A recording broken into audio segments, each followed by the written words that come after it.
So I'm downtown doing some shooting, and as you can see, I have a beautiful sunset over here, which I'm doing HDR on and doing a few tutorials. And I'm going to show you some of the shots that I'm getting, which are pretty nice, so I think you guys will enjoy it.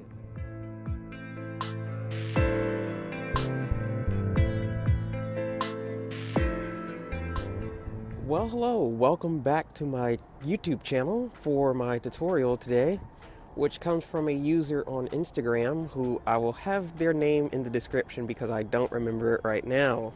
But the question was asked of how do I take HDR or take any image and actually expose correctly for the sky. I actually have my camera set up here and I'm actually doing 3 different brackets. So in order to get the sky the way that you see it, and I'll put the photo that was actually referenced as far as what the question was asked.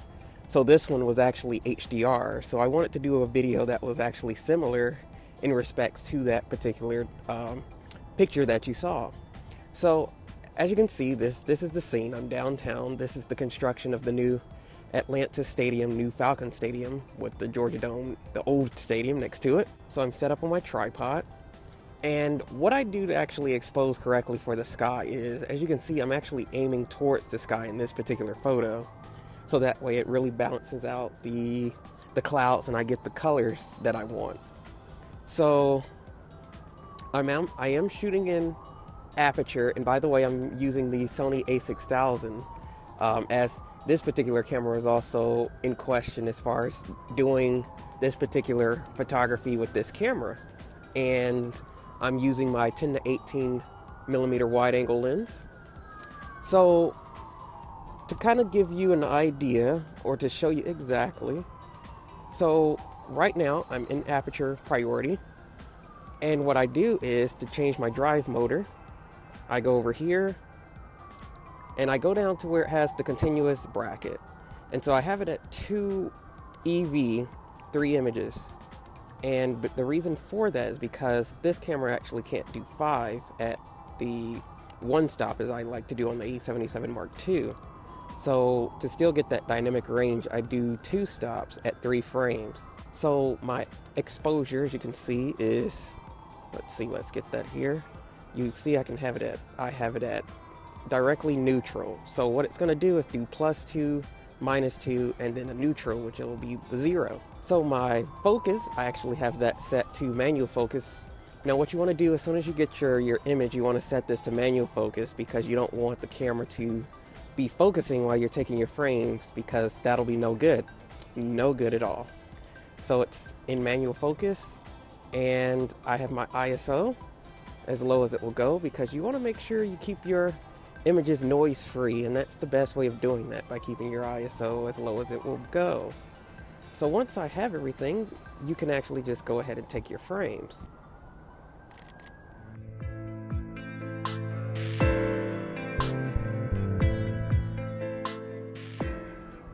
And so for this particular camera, you actually have to hold the button for all 3 frames. Now, because it's light out, I don't have to worry about camera shake, but as the sun goes down, you're going to have to kind of worry about that. So having a remote trigger or doing it manually and setting your timer is another route that you can go.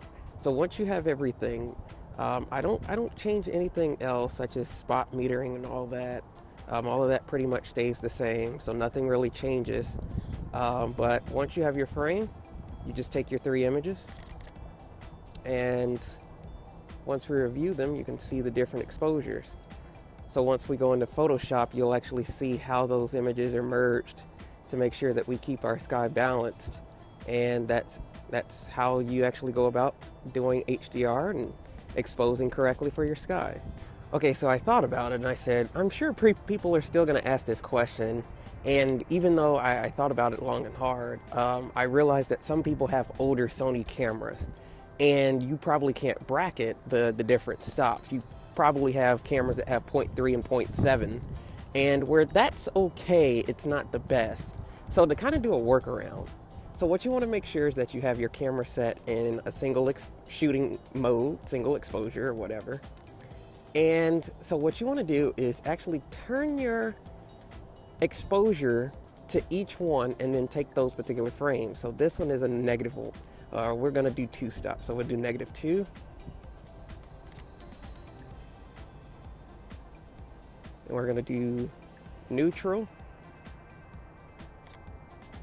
And then we're going to do our +2. Now that's one way that you can actually get around Sony's limitations with the actual bracketing and manually set them by 1 stop, 2 stops, however many stops. But if your camera does do it, then you actually have an advantage. If you have the Sony a77 Mark II, then you actually have where you can do 5 frames at 1 and I think 2 stops as well. So that camera kind of has an advantage to it, and I sometimes use that camera a little bit more for my HDR.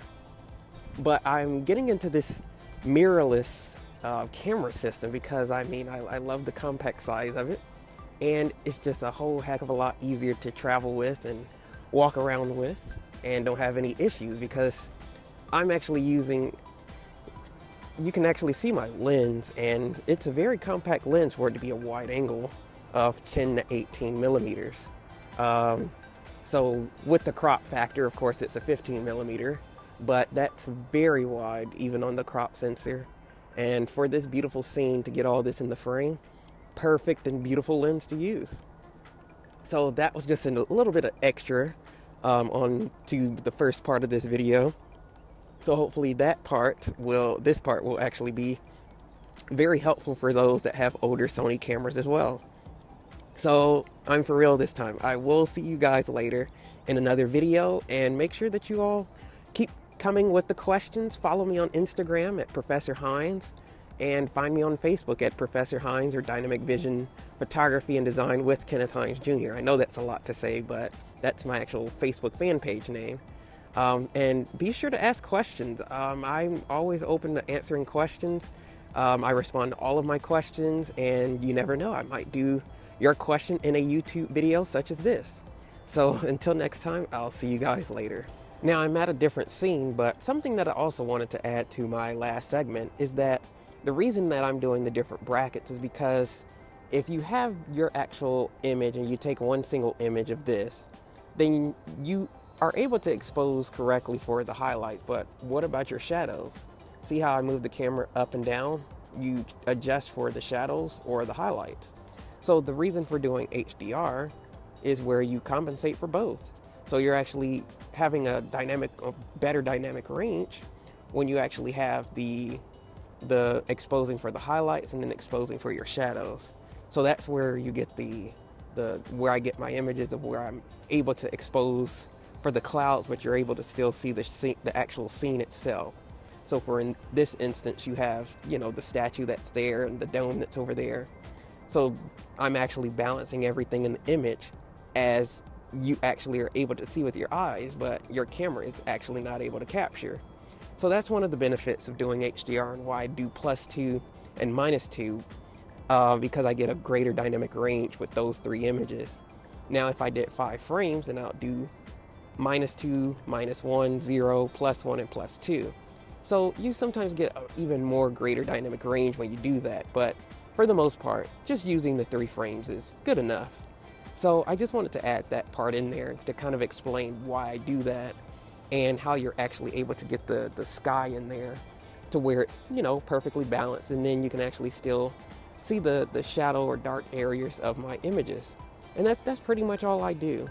And I tone map in Photomatics, and then I edit in Lightroom, and there you go. So hopefully this was a very informative and broken up tutorial, but I wanted to make sure that I covered everything and that you all got as much information as I could possibly share.